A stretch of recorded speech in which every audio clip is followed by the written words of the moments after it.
இங்க ஒரு ஐலாண்டுக்கு சுத்தி பார்க்க வந்த ஒரு பொண்ணு வெளியே ஹீட்டா இருக்குதுன்னு சடனா அவளோட ட்ரெஸ்ஸை கலட்டிட்டு கடலுக்குள்ள குதிச்சிடறான். அப்போ போட்ல இருந்து அவளோட ஃப்ரெண்டு அந்த கடல் திடீர்னு கொதிக்கிறத கவனிக்கிறான். உடனே ஏதோ ஆபத்து வரப்போகுதுன்னு உணர்ந்து சத்தம் போட்டு கடல்ல குதிச்ச அவளோட ஃப்ரெண்டை கூப்பிடுறான். ஆனா அதுக்குள்ள அந்த பொண்ணு கடலோட ஹீட்டால இறந்து மிதக்க ஆரம்பிக்கிறான். தொடர்ந்து அந்த கடலோட ஹீட் அதிகமாகிக்கிட்டே இருக்குது. அதனால கொஞ்ச நேரத்துல அந்த கடலையே கொதிக்க ஆரம்பிக்குது. இன்னும் கொஞ்ச நேரத்துல அங்க பெரிய பேரழிவு நடக்க போகுதுன்னு அங்க வந்த டூரிஸ்ட் பீப்புள்ஸ் யாருக்குமே தெரியல. ஆக்சுவலா அந்த தீவுல பல 100 வருஷமா அமைதியா இருந்த ஒரு எரிமலை இப்போ வெடிக்க ஆரம்பிக்குது. அதனால அந்த எரிமலையில இருந்து லாவா எல்லாம் கடலுக்குள்ள வேகமா போக ஆரம்பிக்குது. இதனால அந்த கடல்ல இருந்த ஆமைகள் எல்லாம் சூடு தாங்காம வேற இடத்துக்கு வேகமா போகுது. ஆனா அந்த தீவுக்கு வந்த ஒரு ஃபேமிலியில இருந்த 4 பேருக்கு அதை பத்தி எதுவும் தெரியல. ஆக்சுவலா அவங்க ஜாலியா என்ஜாய் பண்றதுக்காக இந்த தீவுக்கு வந்திருப்பாங்க. அப்போ திடீர்னு அங்க நிலநடுக்கம் வந்த மாதிரி எல்லாம் குலுங்க ஆரம்பிக்குது. அப்பதான் அவங்க அந்த எரிமலை அங்க வெடிக்கிறத பார்த்து பயங்கர ஷாக் ஆகுறாங்க. உடனே அங்க இருந்து தப்பிக்கிறதுக்காக வேகமா கிளம்புறாங்க. ஆனா அங்க நிறைய பேர் இருந்ததால அவங்களுக்கு போட் எதுவும் கிடைக்கல. உடனே இப்போ ஹார்பர் போகலன்னா அவங்களால தப்பிக்கவே முடியாது. உடனே அந்த வழியா போன வண்டிகளை மறிச்சு லிஃப்ட் கேட்டு பாக்குறாங்க. ஆனா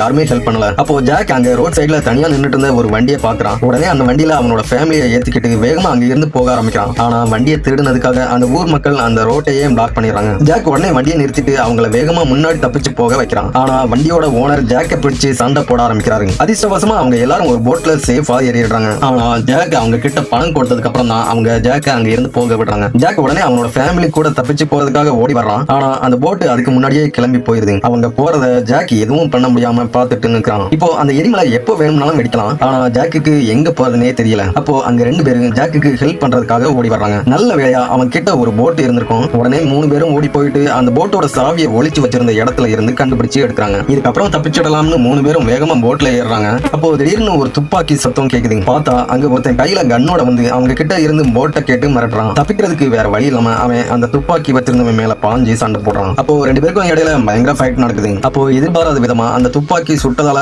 அவனோட சிஸ்டர் கண்ணு முன்னாடியே இறந்து போறான். அதை பார்த்து அவனோட சிஸ்டர் கதறி அழுகுறான். அதை பார்த்த ஜாக்கும் உடனே அவனை அட்டாக் பண்ணி கடலுக்குள்ள தள்ளிடுறான். கொஞ்ச நேரத்துல நிறைய பேர் அங்க போட்டுக்காக ஓடி வர்றாங்க. உடனே கையில துப்பாக்கியை எடுத்துக்கிட்டு இனியும் வெயிட் பண்ணனா தப்பிக்க முடியாதுன்னு ஜாக் வேகமா அவளை கூட்டிக்கிட்டு போய் போட்ல ஏத்துறான். அங்க அவங்க கிட்ட இருந்த போட்டை எடுக்கிறதுக்காக வந்தவங்க ஜாக் துப்பாக்கியை காட்டி மிரட்டி பின்னாடி போக வச்சிடறான். அப்போ எரிமலை பயங்கரமா வெட்டி சதற ஆரம்பிக்குது. ஆனா அதுக்குள்ள ஜாக்கும் அந்த பொண்ணும் சேஃபா அந்த தீவுல இருந்து தப்பிச்சு போயிடுறாங்க.